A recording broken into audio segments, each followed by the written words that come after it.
ಚಿನ್ನದ ಮೇಲಿನ ಸಾಲ ಇತ್ತೀಚೆಗೆ 125% ಏರಿಕೆಯಾಗಿದೆ. ಅಂದರೆ ನವೆಂಬರ್ ಅಂತ್ಯದ ವೇಳೆಗೆ ಏರಿಕೆಯಾಗಿರುವಂಥ ಪ್ರಮಾಣ ಇದು. ನಾವು ಹಿಂದೆ ನೋಡಿದಾಗ ಬಹಳ ಕಡಿಮೆ ಇತ್ತು, 1-2-3 ವರ್ಷದ ಹಿಂದೆ ನೋಡಿದಾಗ. ಬಟ್ 2025ನೇ ಒಂದೇ ವರ್ಷದಲ್ಲಿ ಅದರ ಪ್ರಮಾಣವನ್ನು ನೋಡ್ತಾ ಇದ್ದರೆ ಖಂಡಿತವಾಗಲೂ ನಮ್ಮ ಜನ ಚಿನ್ನದ ಮೇಲಿನ ಸಾಲಕ್ಕೆ ಎಷ್ಟು ಅವಲಂಬನೆ ಆಗಿದ್ದಾರೆ ಅನ್ನೋದು ಬಹಳ ಸ್ಪಷ್ಟವಾಗಿ ಗೊತ್ತಾಗ್ತಾ ಇದೆ. RBI ಬಿಡುಗಡೆ ಮಾಡಿರುವಂತಹ ಕೆಲವೊಂದಿಷ್ಟು ದತ್ತಾಂಶಗಳು ಹೇಳ್ತಾ ಇದ್ದಾವೆ, ಅಂಕಿ ಸಂಖ್ಯೆಗಳು ಹೇಳ್ತಾ ಇದ್ದಾವೆ. ನಾವು ನೋಡ್ತಾ ಇದ್ದೀವಿ 2025 ಒಂದೇ ಇಸ್ವಿ ಅಂದರೆ ಒಂದೇ ವರ್ಷದಲ್ಲಿ ಬಂಗಾರದ ಅಥವಾ ಹಳದಿ ಲೋಹದ ಆ ದರ ಏನು ನಾಗಾಲೋಟ ಹಾಗೆ ಮುಂದುವರೆದಿದೆ. ಅಂದರೆ 1,38,000ಕ್ಕಿಂತ ಹೆಚ್ಚು ಆಗಿದೆ ಈಗ. ಜೊತೆಗೆ ಬೆಳ್ಳಿದು ಕೂಡ ಏನು ಸಾಮಾನ್ಯ ಅಲ್ಲ, 2 ಲಕ್ಷವನ್ನು ಮೀರಿ ಅದು ಜಿಗಿದು ವೇಗವಾಗಿ ಸಾಗ್ತಾ ಇದೆ. ಆದರೆ ಇಲ್ಲಿ ಒಂದು ಪ್ರಶ್ನೆ, ಯಾಕೆ ಇದರ ಪ್ರಮಾಣ ಹೆಚ್ಚಾಯಿತು? ನೋಡಿ, ಗೋಲ್ಡ್ ರೇಟ್ ಹೆಚ್ಚಾಗಿದೆ, ಹಾಗಾಗಿ ಒಂದು ಸೇಫ್ ಝೋನ್ ಇದು ಹೂಡಿಕೆ ಮಾಡೋದು ಅಥವಾ ಗೋಲ್ಡನ್ನು ತೆಗೆದುಕೊಳ್ಳುವುದು. ಅಂದರೆ ಯಾವುದೇ ರೀತಿ ನಮಗೆ ತೊಂದರೆಗಳು ಎದುರಾಗೋದಿಲ್ಲ ಅಂತ. ಗೋಲ್ಡ್ ರೇಟ್ ಜಾಸ್ತಿ ಆಗುತ್ತೆ ಹೊರತು ಕಡಿಮೆ ಅಂತರೂ ಆಗಲ್ಲ ಅನ್ನುವಂಥ ಮನಸ್ಥಿತಿ ಜನರಿಗೆ ಬಂದುಬಿಟ್ಟಿದೆ. ನೋಡಿ, ಹೋಮ್ ಲೋನು, ಅದರ ಜೊತೆಗೆ ವೆಹಿಕಲ್ಗಳ ಮೇಲೆ ತೆಗೆದುಕೊಳ್ಳುವಂಥ ಲೋನು ಅಥವಾ ಸರ್ವಿಸಸ್ ತೆಗೆದುಕೊಳ್ಳುವಂಥ ಅಂದರೆ ಅದರ ಮೇಲೆ ತೆಗೆದುಕೊಳ್ಳುವಂಥ ಲೋನು, ಅದರ ಪ್ರಮಾಣ ಭಾಳ ಕಡಿಮೆ ಇದೆ. ಇನ್ನು ಮನೆಗಳ ಮೇಲೆ ತೆಗೆದುಕೊಳ್ಳುವಂಥ ಲೋನ್ಗಳ ಪ್ರಮಾಣ ಕೂಡ ಕಡಿಮೆ ಇದೆ. ಆದರೆ ಈ ಬಂಗಾರದ ಮೇಲೆ ತೆಗೆದುಕೊಳ್ಳುವಂಥ ಸಾಲ ಇದೆಯಲ್ವಾ, ನಿಜಕ್ಕೂ ಇದು ಅತಿ ವೇಗದಲ್ಲಿ ಸಾಗ್ತಾ ಇದೆ. ನೋಡಿ, ಬ್ಯಾಂಕ್ಗೆ ಬಡವರ ಚಿನ್ನ ಬಂಡವಾಳ ಆಗಿಬಿಟ್ಟಿದೆ. ರಾಷ್ಟ್ರೀಕೃತ ಬ್ಯಾಂಕ್ಗಳಾಗಿರ್ಬೋದು ಅಥವಾ ಪ್ರೈವೇಟ್ ಬ್ಯಾಂಕ್ಗಳಾಗಿರ್ಬೋದು ಮತ್ತು ಕೆಲವೊಂದಿಷ್ಟು ಫೈನಾನ್ಸ್ ಕಂಪನಿಗಳು ಕೂಡ ಈಗ ಕೆಲವೊಂದು ಕೈ ಬೀಸಿ ಕರೀತಾ ಇದ್ದಾವೆ. ನಿಮ್ಮ ಚಿನ್ನವನ್ನು ಅಡ ಇಡಿ, ನಮ್ಮಲ್ಲಿ ಸಾಲ ತೆಗೆದುಕೊಳ್ಳಿ, ಆ ಚಾರ್ಜ್ ಉಚಿತ, ಜೊತೆಗೆ ಮೇಕಿಂಗ್ ಚಾರ್ಜ್ ಇರೋದಿಲ್ಲ. ಈ ರೀತಿ ಕೆಲವೊಂದಿಷ್ಟು ಆಫರ್ಗಳನ್ನು ಕೊಡ್ತಾ ಇದ್ದಾರೆ. ಅಂದರೆ ಇಲ್ಲಿ ಅದರ ಮೌಲ್ಯ, ಬಂಗಾರದ ಮೌಲ್ಯ ಹೆಚ್ಚಾಗಿರೋದ್ರಿಂದಾಗಿ ಜಾಸ್ತಿ ಜನ ಇದನ್ನೇ ಅವಲಂಬನೆ ಮಾಡ್ಕೊಂಡಿದ್ದಾರೆ. ಸಹಜವಾಗಿ ಇನ್ನೊಂದು ಪ್ರಶ್ನೆ ಕೇಳ್ತಾ ಇದ್ರು ಸಾರ್ವಜನಿಕರು, ಗೋಲ್ಡ್ ರೇಟ್ ಏನಾದರೂ ಕಡಿಮೆ ಆಗ್ಬಿಡುತ್ತಾ 2026ಕ್ಕೆ ಅಂತೇಳಿ. ಯಾಕೆಂದರೆ ಕಳೆದ 5 ವರ್ಷದಲ್ಲಿ ಆದಂತಹ ಬದಲಾವಣೆಗಳು ಒಂದೇ ವರ್ಷದಲ್ಲಿ ಆಗಿದೆ. 2025ರಲ್ಲಿ ಸುಮಾರು 50,000ಕ್ಕಿಂತ ಹೆಚ್ಚು ಗೋಲ್ಡ್ ರೇಟ್ ಹೆಚ್ಚಾಗಿದೆ. ಹಾಗಾಗಿನೇ ಈಗ ಇಲ್ಲಪ್ಪ, ನೆಕ್ಸ್ಟು ನನಗೆ ಒಂದೇನೋ ದೊಡ್ಡ ಕಾರ್ಯಕ್ರಮ ಇದೆ ನಮ್ಮ ಮನೆಯಲ್ಲಿ, ನಾನು ಗೋಲ್ಡನ್ನ ಖರೀದಿ ಮಾಡಬೇಕು ಅಂತ ಪ್ಲಾನ್ ಹಾಕ್ಕೊಂಡಿದ್ದೀನಿ, ಅವಾಗ ತಗೋಬೇಕಾ ಅಥವಾ ಇವಾಗಲೇ ತಗೊಳ್ಳ?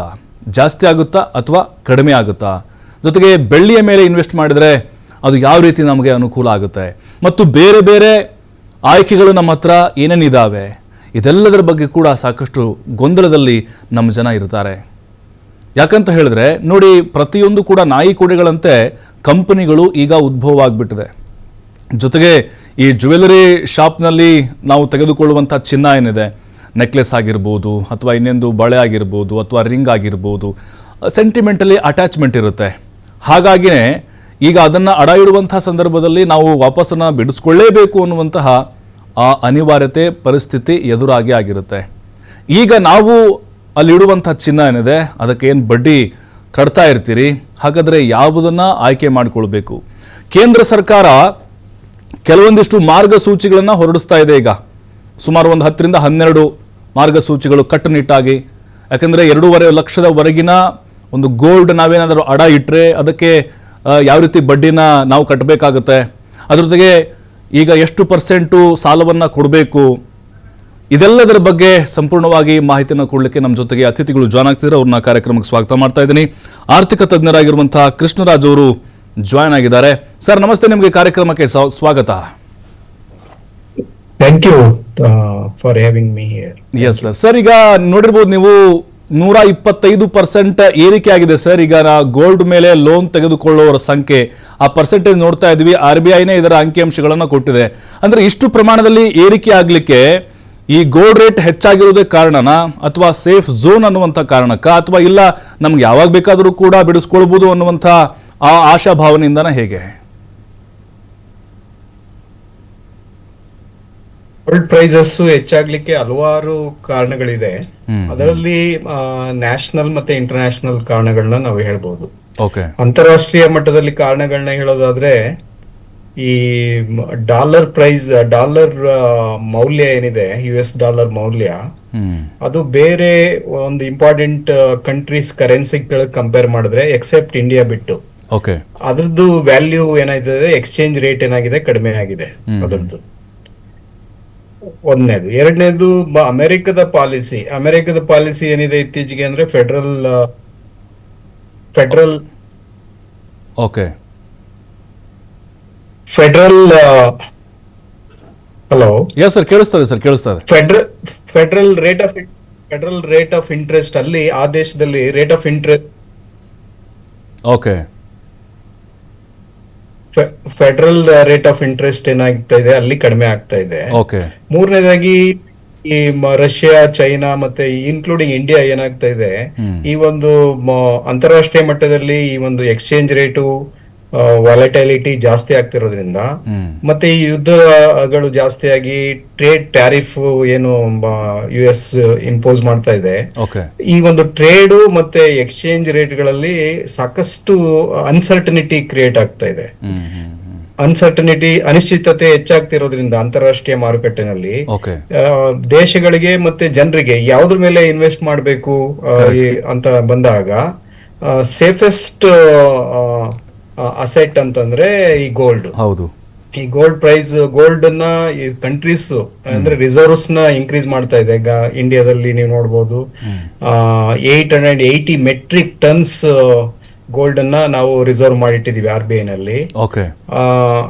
ಮತ್ತೆ 14.7% ಆಫ್ ಫಾರೆಕ್ಸ್ ರಿಸರ್ವ್ಸ್ ನ ಹೆಚ್ಚು ಮಾಡಿದೀವಿ ಇಂಡಿಯಾದಲ್ಲಿ. ಅಂದ್ರೆ ಇದೆಲ್ಲ ಏನ್ ತೋರಿಸುತ್ತೆ ಅಂದ್ರೆ ನಾವು ನಮ್ಮ ದೇಶದ ಕರೆನ್ಸಿ ಡಿವ್ಯಾಲ್ಯೂ ಅಂದ್ರೆ ಕಡಿಮೆ ವ್ಯಾಲ್ಯೂ ಆಗ್ತಾ ಇದ್ದಾಗ when compare to dollar exchange rate ಅಲ್ಲಿ ಕಡಿಮೆ ಆದಾಗ ಅದಕ್ಕೆ ಎಡ್ಜಿಂಗ್ ಅಂತ ಹೇಳ್ತೀವಿ. ಎಡ್ಜಿಂಗ್ ಅಂದ್ರೆ ಅದನ್ನ ಸರಿದೂಗಿಸ್ಲಿಕ್ಕೆ ಅಥವಾ ಸಮತೋಲನ ಮಾಡೋದಕ್ಕೆ ಈ ಫಾರಿನ್ ಎಕ್ಸ್ಚೇಂಜ್ ರಿಸರ್ವ್ಸ್ ನ ಜಾಸ್ತಿ ಮಾಡ್ಕೊಳ್ಳೋದು ಅಥವಾ ಗೋಲ್ಡ್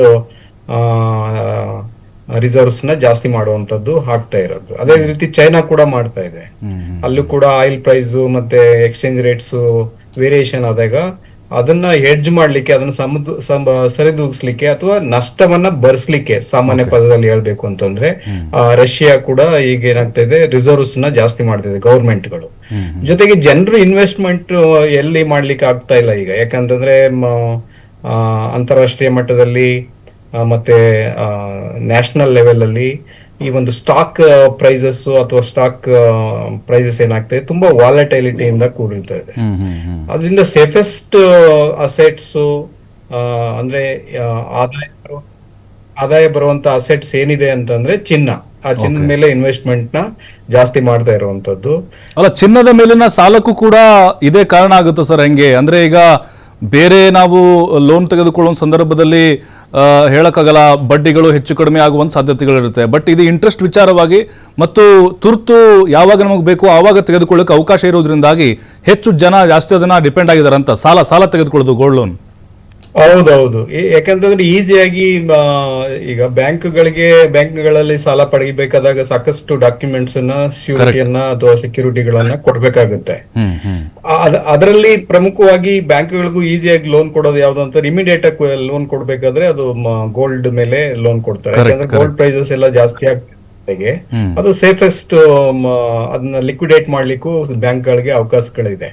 ಅದ್ರ ಜೊತೆಗೆ ಬ್ಯಾಂಕ್ ನಲ್ಲಿ ಅದು ಎವ್ರಿ 6 months ರಿನ್ಯೂ ಮಾಡ್ಬೇಕಾಗುತ್ತೆ ಗೋಲ್ಡ್ ಅನ್ನ ಇದ್ ಮಾಡಿದಾಗ, ಲೋನ್ ತಗೊಂಡಾಗ. ಸೊ ಇದು ಸೇಫೆಸ್ಟ್ ಅಂತ ಬ್ಯಾಂಕ್ಗಳು ನಿರ್ಧಾರ ಮಾಡಿದಾವೆ. ಜನರು ಕೂಡ ಗೋಲ್ಡ್ ಮೇಲೆ ಇನ್ವೆಸ್ಟ್ ಮಾಡಿದ್ರೆ ನಮ್ಗೆ ಕಂಟಿನ್ಯೂಸ್ ಆಗಿ ಅದ್ರದ್ದು ವ್ಯಾಲ್ಯೂ ಹೆಚ್ಚಾಗ್ತಾ ಹೋಗ್ತದೆ, ಜೊತೆಗೆ ಲಾಸ್ ಏನೂ ಆಗೋದಿಲ್ಲ, ಮತ್ತೆ ಈಸಿ ಟು ಸ್ಟೋರ್, ಮತ್ತೆ ಈಸಿ ಟು ಕ್ಯಾರಿ, ಮತ್ತೆ ಈಸಿ ಟು ಟೇಕ್ ಲೋನ್ಸ್. ಏನಾದ್ರು ಕಷ್ಟ ಇದ್ದಾಗ ಲೋನ್ಸ್ ಅನ್ನ ತೆಗೆದುಕೊಳ್ಳಿಕ್ಕೆ ಎಲ್ಲ ದೃಷ್ಟಿಕೋನದಲ್ಲೂ ಇನ್ವೆಸ್ಟ್ ಮಾಡೋದು ಗೋಲ್ಡ್ ಮೇಲೆ ಸಾಕಷ್ಟು ಸೇಫ್ ಅನ್ಸುತ್ತೆ. ನಿಮ್ಮ ಹತ್ರ ಬರ್ತೀನಿ ಸರ್ ವಾಪಸ್. ನಾನು ಮತ್ತೊಬ್ಬರ ಅತಿಥಿ ನಮ್ಮ ಜೊತೆಗೆ ಜಾಯ್ನ್ ಆಗ್ತಾ ಇದ್ದಾರೆ. ಶ್ರೀರಾಮ ಜ್ಯುವೆಲರ್ಸ್ ನಿರ್ವಹಣಾ ನಿರ್ದೇಶಕರಾಗಿರುವಂತಹ GV ಶ್ರೀಧರ್ ಅವರಿದ್ದಾರೆ. ಶ್ರೀಧರ್ ಸರ್, ತಮಗೆ ಕಾರ್ಯಕ್ರಮಕ್ಕೆ ಸ್ವಾಗತ. ಸರ್, ಈಗ ಗೋಲ್ಡ್ ಲೋನ್ ಬಗ್ಗೆ ಮಾತಾಡ್ತಾ ಇದ್ವಿ ನಾವು. ಗಣನೀಯ ಪ್ರಮಾಣದಲ್ಲಿ ಗೋಲ್ಡ್ ತೆಗೆದುಕೊಳ್ಳುವವರ ಸಂಖ್ಯೆ ಹೆಚ್ಚಾಗಿದೆ, ಗೋಲ್ಡ್ ರೇಟ್ ಕೂಡ ಜಾಸ್ತಿ ಆಗಿದೆ ಮತ್ತು ಗೋಲ್ಡ್ ಅನ್ನು ಕೊಡುವಂತ ಕೆಲವೊಂದಿಷ್ಟು ಪ್ರೈವೇಟ್ ಸಂಸ್ಥೆಗಳು ಜಾಸ್ತಿ ಆಗ್ತಿದ್ದಾವೆ, ಸಾಕಷ್ಟು ಆಫರ್ಗಳನ್ನು ಕೊಡ್ತಾ ಇದ್ದಾವೆ. ಈಗ ನಿಮಗೆ ಮಾಹಿತಿ ಇದ್ದಾಗೆ ಸರ್, ಕಳೆದ 5 ವರ್ಷಕ್ಕೆ ಹೋಲಿಸಿದ್ರೆ 2025ರಲ್ಲಿ ಆ ಗೋಲ್ಡ್ ಖರೀದಿದಾರರ ಸಂಖ್ಯೆ ಮತ್ತು ಅದರ ವಹಿವಾಟು ಯಾವ ಪ್ರಮಾಣದಲ್ಲಿ ಏರಿಕೆ ಆಗಿದೆ ಮತ್ತು ದರಗಳ ಏರಿಳಿತದ ಬಗ್ಗೆ ಹೇಳೋದಾದ್ರೆ? So first of all gold prices ಜಾಸ್ತಿ ಆಗಿದ್ದಕ್ಕೆ ಬೈಯಿಂಗ್ ಪವರ್ ಜಾಸ್ತಿ ಆಗಿದೆ, ಜನರು ಜಾಸ್ತಿ ಬೈ ಮಾಡ್ತಾ ಇದ್ದಾರೆ. ಈಗ ಎಸ್ಪೆಷಲಿ 3 months 6 months ಮುಂಚೆ ಈಗ ನಮ್ಮ ಸ್ನೇಹಿತರು ಯಾರು ಹೇಳ್ತಾ ಇದ್ರಲ್ಲ, geo economical situations, geo political situations, inflations, ಹೌದು, spread rate of interest, central banks buying gold, ಇದೆಲ್ಲ ನೋಡಿ ನಾವು ಜನರಿಗೆ ತುಂಬಾ ಜನಕ್ಕೆ ಕ್ಲೀನ್ ಆಗಿ ಸಜೆಸ್ಟ್ ಮಾಡಿದ್ವಿ best time to buy gold, because gold is a safe haven ಅಂತ. ಮಿಡ್ ನೈಟ್ ಎನ್ಕ್ಯಾಶಬಲ್ ಕಮಾಡಿಟಿ, ಅದು ಕಮಾಡಿಟಿ ಅನ್ಬೋದು, ಆರ್ನಮೆಂಟ್ ಅನ್ಬೋದು, whatever. So gold buying power ಏನು ಕಮ್ಮಿ ಆಗಿಲ್ಲ, ಗೋಲ್ಡ್ ಬೈಯಿಂಗ್ ಪವರ್ ಜನ ಪರ್ಚೇಸ್ ಮಾಡ್ತಾನೆ ಇದ್ದಾರೆ. ಬಟ್ ಏನಂದ್ರೆ ಇವಾಗ ಈ ಪರಿಸ್ಥಿತಿಯಲ್ಲಿ ಲಾಸ್ಟ್ ಇಯರ್ ಒಂದು 1.5 2 years ಕಂಪೇರ್ ಮಾಡೋದಿತ್ತು ಅಂದ್ರೆ ಆಲ್ಮೋಸ್ಟ್ ಡಬಲ್ ಆಗಿದೆ price, almost double. So silver ಅಂತೂ 3 times 4 times ಜಾಸ್ತಿ ಆಗಿದೆ. ಸೊ ಈಗ ಈ ಫ್ಯಾಕ್ಟರ್ಸ್ ನೋಡೋದಾದ್ರೆ ಗೋಲ್ಡ್ ಇನ್ನ ಹೆಚ್ಚಿಗೆ ಆಗೋ ಪರಿಸ್ಥಿತಿಗಳೇ ಕಾಣ್ತಾ ಇದೆ, ಕಮ್ಮಿ ಆಗೋ ಪರಿಸ್ಥಿತಿಗಳು ಕಾಣ್ತಾ ಇಲ್ಲ. ಈಗಷ್ಟೇ ಬಂದಿರೋ ಸುದ್ದಿ, ಲೇಟೆಸ್ಟ್ ನ್ಯೂಸ್, US ಮತ್ತೆ ವೆನಿಜುವೆಲಾ ಮತ್ತೆ ಇರಾನ್ ಟೆನ್ಷನ್ಸ್ ಈಗ ಜಸ್ಟ್ ಸ್ಟಾರ್ಟ್ ಆಗಿರೋದು ಅಂತ ಹೇಳ್ಬಿಟ್ಟು ನ್ಯೂಸ್ ಬರ್ತಾ ಇದೆ. ಅದೇನ ಕನ್ಫರ್ಮ್ ಮಾಡಿದ್ರೆ ನನ್ನ ಅಂದಾಜು ಮಂಡೇನೆ ಸುಮಾರು 300-400 ರೂಪಾಯಿ ಮೇಲೆ ಜಾಸ್ತಿ ಆಗೋ ಪರಿಸ್ಥಿತಿಗಳು ಕಾಣ್ತಾ ಇದೆ. ಈಗಾಗಲೇ ಯಾರು ಬುಲಿಯನ್ ಡೀಲರ್ಸ್ ಗೋಲ್ಡ್ ಯಾರು ಸರಿಯಾಗಿ ಸೆಲ್ಲು ಮಾಡ್ತಾ ಇಲ್ಲ ಮಂಡೇ ಸಿಚುವೇಶನ್ ನೋಡಿ. ಯಾಕಂದ್ರೆ ಈಗ Christmas holidays up to 4th 5th ತನಕ ಇರುತ್ತೆ, ಅದು US ಹಾಲಿಡೇಸ್ ಇರುತ್ತೆ. ಈಗ ಬರೀ ಯುರೋಪಿಯನ್ ಮಾರ್ಕೆಟ್ ಆಪರೇಷನ್ ಅಂತೆ 5th ಇಂದ ಇದು ಮಾರ್ಕೆಟ್ ಫುಲ್ ಪ್ಲೆಡ್ಜ್ ಅಲ್ಲಿ ಆಗುತ್ತೆ. ಪ್ಲಸ್ ಈ ಟೆನ್ಷನ್ಸ್ ಇಂದ ಗೋಲ್ಡ್ ಇನ್ನ ತುಂಬಾ ಜಾಸ್ತಿ ಆಗೋ ಸಾಧ್ಯತೆಗಳು ಕಾಣ್ತಾ ಇದೆ. That is number 1. ಈಗ ಸ್ಪೆಷಲಿ ಜನಸಾಮಾನ್ಯರು ಗೋಲ್ಡ್ ತಗೋಬೇಕಾ, ಹೆಂಗ್ ತಗೋಬೇಕು ಅನ್ನೋದು ಮುಖ್ಯವಾದ ಪ್ರಶ್ನೆ. ಇವಾಗ proper planning required. By chance ಒಂದು ಮದುವೆಗೆ ಒಂದು ಅರ್ಧ ಕೆಜಿ ನಾವು ತಗೊಳ್ತೀವಪ್ಪ ಅಂತ ಹೇಳಿದ್ರೆ ಇನ್ನೊಂದು 5 years 6 years ಟೈಮ್ ಇದೆ ಅಂತ ಹೇಳಿದಾಗ ಅವಾಗ ಏನ್ ಮಾಡ್ಬೋದು, ನೀವು ಪ್ರಾಪರ್ ಒಂದು 50 grams ಈ ರೇಟ್ ಅಲ್ಲಿ ಪರ್ಚೇಸ್ ಮಾಡ್ಬೋದು. ಇನ್ನು ಕ್ಲೋಸ್ ಆಗಿ ಮಾನಿಟರ್ ಮಾಡಿ ಇನ್ನು 50 grams ಬರೋ 1 week ಅಲ್ಲಿ ಪರ್ಚೇಸ್ ಮಾಡ್ಬೋದು, 10 days ಅಲ್ಲಿ ಪರ್ಚೇಸ್ ಮಾಡ್ಬೋದು. ಆತರ ಪ್ರಾಪರ್ ಪ್ಲಾನಿಂಗ್ ಇಂದ ಇವಾಗ I can say dips are buys ಅಂತ ಹೇಳ್ತೀವಿ. ಯಾವಾಗ್ಲೂ ಜಾಸ್ತಿ ಆದಾಗ ಮತ್ತೆ ಒಂದು ಕರೆಕ್ಷನ್ ಬರುತ್ತೆ, ಒಂದು ಸ್ಮಾಲ್ ಕರೆಕ್ಷನ್ ಬಂದಾಗ ಅವಾಗ ಟಕ್ ಅಂತ ತಗೊಂಡ್ಬಿಡ್ಬೇಕು. ಅದೇ ಸ್ಮಾರ್ಟ್ ಬೈಯಿಂಗ್ ಅಂತ ಹೇಳ್ತೀವಿ. ಆಮೇಲೆ ಇನ್ನೊಂದೇನು ಅಂದ್ರೆ ಇವಾಗ ಮೊದಲು 100 grams ಮಾಡ್ತಾ ಇರೋ ಹಾರಾಸು ಇವಾಗ ಅಡ್ವಾನ್ಸ್ ಟೆಕ್ನಾಲಜಿ ನಾವೆಲ್ಲ ಯೂಸ್ ಮಾಡಿ ಸ್ಟೇಟ್ ಆಫ್ ಆರ್ಟ್ ಫೆಸಿಲಿಟೀಸ್ ಕೊಟ್ಟು 100 ಗ್ರಾಮ್ ಯಾವ್ದು ಯೂಸ್ ಮಾಡ್ತಾ ಇದ್ವು ಅದು 30 ಗ್ರಾಮ್ 35 ಗ್ರಾಮ್ ಅಲ್ಲಿ ಮಾಡ್ತಾ ಇದೀವಿ. ಅಂದ್ರೆ ಶ್ರೀಧರ್ ಸರ್, ಈಗ ಅಂದ್ರೆ ನೀವ್ ಹೇಳೋ ಪ್ರಕಾರ ಈ ಗೋಲ್ಡ್ ಅನ್ನ ಖರೀದಿ ಮಾಡ್ಬೇಕು ಅಂತ ಹೇಳಿದ್ರೆ ಒಂದು ಪ್ಲಾನ್ ಇರಬೇಕು. ಈಗ ನೆಕ್ಸ್ಟ್ 1-2 ವರ್ಷ ಬಿಟ್ಟು ಮದುವೆ ಇದೆಪ್ಪ, ನಮ್ಮ ಮನೇಲಿ ಒಂದೇನೋ ಫಂಕ್ಷನ್ ಇದೆ, ನಾವು ಹಾಗಾಗಿ ಈಗ ಮಾಡ್ತೀವಿ, ಮುಂದೆ ನಮ್ಗೆ ರೇಟ್ ಹೆಚ್ಚಿಗೆ ಆಗುತ್ತೋ ಅನ್ನುವಂಥ ಭಯ ಇದೆ. ಆ ಒಂದು ಕಾರಣಕ್ಕೋಸ್ಕರ ಇಲ್ಲಪ್ಪ ನಮಗೆ ಸಹಜವಾಗಿ ಬಂಗಾರ ಅಂತಂದ್ರೆ ನಮ್ಗೆ ಇಷ್ಟ, ನಾವು ಹಾಕೊಳ್ಬೇಕು, ನಾವು ಚೆನ್ನಾಗಿ ಕಾಣಬೇಕು, ಆ ಮನಸ್ಥಿತಿಯಿಂದ ಖರೀದಿ ಮಾಡ್ಬೇಕಾ? ಈ ತರ ಯಾವ ತರ ಆಯ್ಕೆ ಇರಬೇಕು ಅನ್ನೋದು ಇದು ಪ್ರಾಪರ್ ಮದುವೆ ಫಂಕ್ಷನ್ಸ್ ಅದು ಇದ್ದಾಗ ನೀವು ಹೇಳಿದ ತರ ಮಾಡೋದು ಬೆಟರ್. ಇವಾಗ ಜನರಲ್ ಆಗಿ ಈ ವಿಂಡೋ ಶಾಪಿಂಗ್ ತರ ಮೊದಲು ಮಾಡ್ತಾ ಇದ್ರಲ್ಲ, ಅದು ಮಾಡೋದಕ್ಕೆ ನೆಸೆಸರಿನೇ ಇಲ್ಲ. You can definitely buy. ಆಮೇಲೆ ಇವಾಗ ಗೋಲ್ಡ್ ಪ್ರೈಸಸ್ ಎಲ್ಲೂ ಕಮ್ಮಿ ಆಗೋ ರೀಸನ್ಸೇ ಕಾಣ್ತಾ ಇಲ್ಲ. ಗೋಲ್ಡ್ ಪ್ರೈಸಸ್ ಎಲ್ಲೂ ಕಮ್ಮಿ ತರ ಆಗುತ್ತೆ ಅಂತ ಯಾವ್ದು ಸಪೋರ್ಟಿಂಗ್ ಫ್ಯಾಕ್ಟರ್ಸ್ ಇಲ್ಲ ಈಗ. ಸೊ ಎಲ್ಲಾ ಕಾರಣಗಳು ಗೋಲ್ಡ್ ಪ್ರೈಸಸ್ ಜಾಸ್ತಿ ಆಗೋ ತರನೇ ಇದೆ.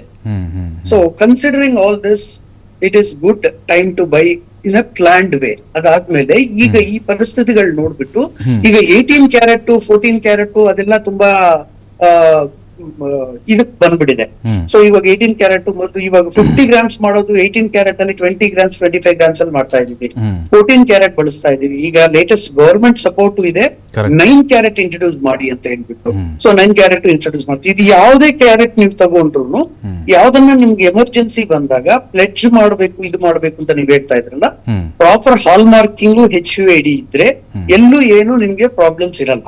100% ಅದಕ್ಕೆ ವ್ಯಾಲ್ಯೂ ಇರುತ್ತೆ. ಸೊ ಈ planning is very much required. Gold prices ಕಮ್ಮಿ ಆಗೋ ಪರಿಸ್ಥಿತಿಗಳು ಯಾವ್ದು ಕಾಣ್ತಾ ಇಲ್ಲ. ಮುಂದಿನ ದಿನಗಳಲ್ಲಿ ಜಾಸ್ತಿ ಆಗೋ ಪರಿಸ್ಥಿತಿಗಳು ತುಂಬಾ ಜಾಸ್ತಿ ಕಾಣ್ತಾ ಇದೆ. ಕಮ್ಮಿ ಆಗೋದಕ್ಕೆ ಯಾವ್ದು ಫ್ಯಾಕ್ಟರ್ಸ್ ಕಾಣ್ತಾ ಇಲ್ಲ. ಸಿಲ್ವರ್ ಅಷ್ಟೇ, ಸಿಲ್ವರ್ ಪ್ಲಾಂಟ್ ಬೈಯಿಂಗ್ ಇರ್ಬೋದು. ಬಟ್ ಏನಂದ್ರೆ ಸಿಲ್ವರ್ ತುಂಬಾ ವಾಲಟೈಲ್ ಇದೆ, ಪ್ರಾಪರ್ ಆಗಿ ನೋಡಿ ತಗೋಬೇಕು. ಬಳಿಕ ಮತ್ತೆ ಸ್ವಾಗತ. ಶ್ರೀಧರ್ ಸರ್, ಈಗ ತಾವು ಹೇಳ್ತಾ ಇದ್ರಿ ಯಾವ ಸಮಯದಲ್ಲಿ ಚಿನ್ನವನ್ನ ಖರೀದಿ ಮಾಡಿದ್ರೆ ಸೂಕ್ತ ಅಂತ ಹೇಳಿ. ಈಗ ದರ ಅಂತರೂ ಕಡಿಮೆ ಆಗುವಂಥ ಲಕ್ಷಣಗಳು ನಮಗೆ ಕಾಣಿಸ್ತಾ ಇಲ್ಲ. ಹಾಗಾಗಿನೇ ಜನ ಈಗ ರೇಟನ್ನು ನೋಡಬಾರ್ದು, ತಮಗೆ ಆಸಕ್ತಿ ಇದೆಯಾ ಅಥವಾ ತಮಗೆ ಅನುಕೂಲತೆ ತಕ್ಕಾಗೆ ಖರೀದಿ ಮಾಡಬೇಕು ಅನ್ನುವಂಥ ಒಂದು ಅಭಿಪ್ರಾಯವನ್ನು ವ್ಯಕ್ತಪಡಿಸ್ತಾ ಇದ್ರಿ. ಆದರೆ ಕೆಲವೊಬ್ಬರ ಮನಸ್ಥಿತಿ ಹೇಗಿರುತ್ತೆ ಅಂತ ಹೇಳಿದ್ರೆ, ಈಗ ನೋಡಿ ಗೋಲ್ಡ್ ಲೋನ್ ತೆಗೆದುಕೊಳ್ಳುವವರ ಸಂಖ್ಯೆ ಹೆಚ್ಚಾಗ್ತಾ ಇದೆ. ಆ ಮನಸ್ಥಿತಿಯಿಂದಲೇ ಗೋಲ್ಡ್ನ ಖರೀದಿ ಮಾಡೋರ ಸಂಖ್ಯೆ ಹೆಚ್ಚಾಗ್ತಾ ಇದೆಯಾ, ಇಲ್ಲ ಅವರ ಅಗತ್ಯಕ್ಕೆ ತಕ್ಕ ಹಾಗೆ ಖರೀದಿ ಮಾಡೋರ ಸಂಖ್ಯೆ ಗಣನೀಯವಾಗಿ ಏರಿಕೆ ಆಗ್ತಾ ಇರ್ಬೋದಾ? ಸರ್, ಈಗ ಇದು I think it's a very important question, ತುಂಬಾ ಆಸಕ್ತಿಕರವಾದ ಕ್ವಶನ್ ಇದು. ಕರೆಕ್ಟ್. ನನಗೆ ಒಂದು 6 months ಯಾವ ತರ ಕಸ್ಟಮರ್ಸ್ ಅಕ್ರಾಸ್ ಆಗಿದೆ ಅಂದ್ರೆ, ಅವ್ರ ಹತ್ರ ಇರೋ gold, you can not believe this, ಇದು ನಂಬೋಕೆ ಆಗಲ್ಲ. ಅವ್ರ ಹತ್ರ ಇರೋ ಗೋಲ್ಡ್ ಪ್ಲೆಡ್ಜ್ ಮಾಡ್ಬಿಟ್ಟು ಏನು ಹಣ ಬರುತ್ತೋ ಆ ಹಣದಲ್ಲಿ ಮತ್ತೆ ಗೋಲ್ಡ್ ಜ್ಯುವೆಲ್ಲರಿ ಬುಲಿಯನ್ನು ಬೈ ಮಾಡ್ತಾ ಇದ್ದಾರೆ. ಅವ್ರು ಆಕ್ಚುಲಿ ಆ ತರ ಆವಾಗ ಮಾಡಿದಾಗ ನನ್ಗೆ ಏನಪ್ಪಾ ಇದು ಇಷ್ಟು ಹಿಂಗೆ ಮಾಡೋದಕ್ಕೆ ಸಾಧ್ಯತೆ ಇದೆಯಾ ಅಂತ ಅನಿಸ್ತು. ಬಟ್ ಅವ್ರು ಮಾಡಿರೋ ಪ್ಲಾನಿಂಗ್ ಎಷ್ಟು ಕರೆಕ್ಟ್ ಆಗಿತ್ತು ಅಂದ್ರೆ, ಇವಾಗ ಆಲ್ಮೋಸ್ಟ್ 40% ಜಾಸ್ತಿ ಆಗಿದೆ. ಅವ್ರು ಮಾಡಿರೋದಕ್ಕೂ 6 months ಮುಂಚೆ ಅವ್ರು ಮಾಡಿರೋದಕ್ಕೂ ಈಗ 40% 50% ಜಾಸ್ತಿ ಆಗಿದೆ. ಸೊ ಅದನ್ನ ಪ್ರಾಪರ್ ಪ್ಲಾನಿಂಗ್ ಅಂತ ಹೇಳ್ಬೋದಾ, ಅಥವಾ ಇವಾಗ ಎವ್ರಿ ಡೇ ಜಾಸ್ತಿ ಆಗ್ತಾ ಇರೋದ್ರಿಂದ ಪ್ರಾಪರ್ ಪ್ಲಾನಿಂಗ್ ಅಲ್ಲಿ ಟಿಪ್ಸ್ ಅಲ್ಲಿ ಬೈ ಮಾಡೋದು ತುಂಬಾ ಉತ್ತಮವಾದ ವಿಷಯ. ಬಟ್ ಕಂಟಿನ್ಯೂಸ್ ಪರ್ಚೇಸ್ ಮಾಡೋದು it is very very very comfortable buying ಅಂತ ಹೇಳ್ಬೋದು, ವೆರಿ ಪ್ಲಾನ್ಡ್ ಬೈಯಿಂಗ್ ಅಂತ ಹೇಳ್ಬೋದು. ಆಮೇಲೆ gold is the safest Heaven. Gold is the safest Heaven. ಈಗಾಗಲೇ ಚೈನಾ ತುಂಬಾ ಸೆಂಟ್ರಲ್ ಬ್ಯಾಂಕ್ಸ್, ಎಲ್ಲಾ countries central banks gold purchase ಮಾಡ್ತಾ ಇದ್ದಾರೆ. ಸೊ ಈ ತರ ಪರಿಸ್ಥಿತಿ ಇರಬೇಕಾದ್ರೆ gold is definitely safe Heaven. ಮತ್ತು ಫೆಡ್ ರೇಟ್ ಆಫ್ ಇಂಟ್ರೆಸ್ಟ್ ಪ್ರತಿ ಸಲ ಮೀಟಿಂಗ್ ಅಲ್ಲೂ ಫೆಡ್ ರೇಟ್ ಆಫ್ ಇಂಟ್ರೆಸ್ಟ್ ಕಮ್ಮಿ ಆಗ್ತಾ ಇದೆ. ಯಾವಾಗ ಫೆಡ್ ರೇಟ್ ಆಫ್ ಇಂಟ್ರೆಸ್ಟ್ ಕಮ್ಮಿ ಆಗ್ತೋ ಎಲ್ರಿಗೂ ಕಾನ್ಫಿಡೆನ್ಸ್ ಗೋಲ್ಡ್ ಮೇಲೆ ಹೆಚ್ಚು ಆಗ್ತಾ ಇದೆ. ಎಲ್ಲರೂ ಕಮಾಡಿಟಿ ಮೇಲೆ ಇನ್ವೆಸ್ಟ್ಮೆಂಟ್ ಶುರು ಮಾಡಿದ್ದಾರೆ. ದೊಡ್ಡ ಕಂಪನಿಗಳು ಸಹಿತ ಕಮಾಡಿಟೀಸ್ ಮೇಲೆ ಗೋಲ್ಡ್ ಮೇಲೆ ತುಂಬಾ ಇನ್ವೆಸ್ಟ್ ಮಾಡ್ತಾ ಇದ್ದಾರೆ. And they are correct. ಅವ್ರ ಅನಾಲಿಸಿಸ್ ಪ್ರಕಾರ ಒಂದು ಏನು ಹೇಳಕ್ ಇಷ್ಟಪಡ್ತೀನಿ ಅಂದ್ರೆ, there is world famous metal analysis company, metal focus ಅಂತ ಲಂಡನ್ ಬೇಸ್ಡ್ ಕಂಪನಿ. ಅವರು ಪ್ರಿಡಿಕ್ಷನ್ ಯಾವಾಗ್ಲೂ ಮ್ಯಾಕ್ಸಿಮಮ್ 80 to 90% ಕರೆಕ್ಟ್ ಇರುತ್ತೆ ಅವ್ರ ಪ್ರಿಡಿಕ್ಷನ್. ಅವರು ಈಗ ಏನ್ ಪ್ರಿಡಿಕ್ಟ್ ಮಾಡ್ತಾ ಇದ್ದಾರೆ ಅಂದ್ರೆ, 2026ರಲ್ಲಿ ಗೋಲ್ಡ್ ಬಂದು $5,000 to $5,200 ಆಗೋ ಚಾನ್ಸಸ್ ಇದೆ ಅಂತ. ಇವಾಗ ಸ್ವಲ್ಪ ಹೆಚ್ಚು ಕಮ್ಮಿ $4,400 ಇದೆ. $5,200 ಅಂದ್ರೆ ಇನ್ನ $600 to $700.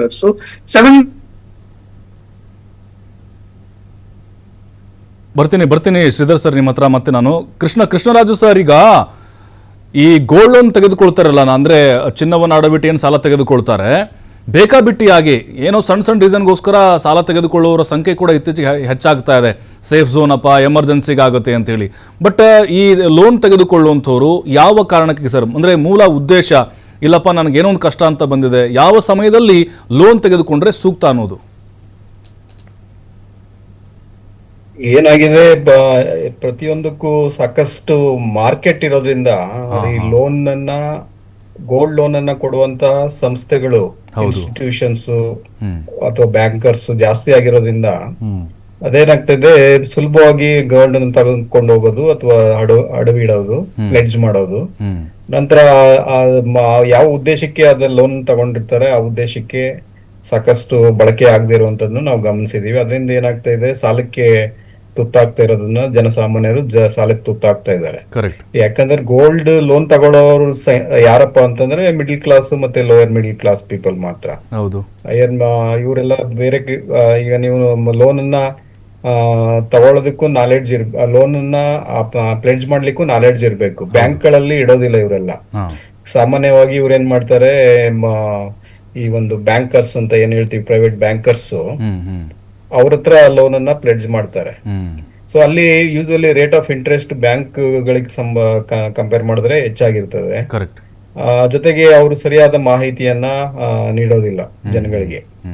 ಸೊ ಹೀಗಾಗಿ ಜನರು ಏನಾಗ್ತಾ ಇದಾರೆ, ಒಂದು ಅಡ್ವರ್ಟೈಸ್ಮೆಂಟ್ ಆಗ್ತಾ ಇದೆ. ಅಂದ್ರೆ ಲೋನ್ ಈ ಬ್ಯಾಂಕ್ ಅಲ್ಲಿ ಅಥವಾ ಈ ಬ್ಯಾಂಕರ್ ಹತ್ರ ತಕ್ಷಣ ನಮ್ಗೆ ಸಾಲ ಸಿಗುತ್ತೆ, ಅಲ್ಲಿ ಹೋಗೋಣ.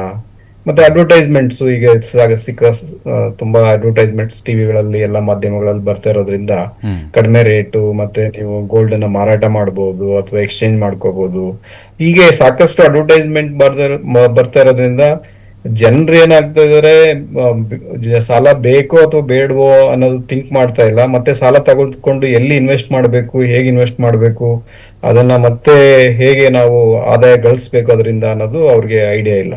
ಸಾಕಷ್ಟು ವೆಚ್ಚಗಳೇನಾಗ್ತಿದೆ ಸೋಷಿಯಲ್ ಸೆರೆಮನಿಗಳಿಗೆ ಅಥವಾ ಹಬ್ಬ ಹರಿದಿನಗಳಿಗೆ ಬೇರೆ ಬೇರೆ ವೆಚ್ಚಗಳು ಜಾಸ್ತಿ ಆಗ್ತಿರೋದನ್ನ ನಾವು ಗಮನಿಸಬಹುದು. ಕರೆಕ್ಟ್. ಇದರಿಂದ ಬ್ಯಾಂಕರ್ಸ್ ಅಥವಾ ಗೋಲ್ಡ್ ನ ಇಟ್ಕೊಂಡವರು ಲಾಭ ಗಳಿಸ್ತಾ ಇದ್ದಾರೆ. ಹೌದು.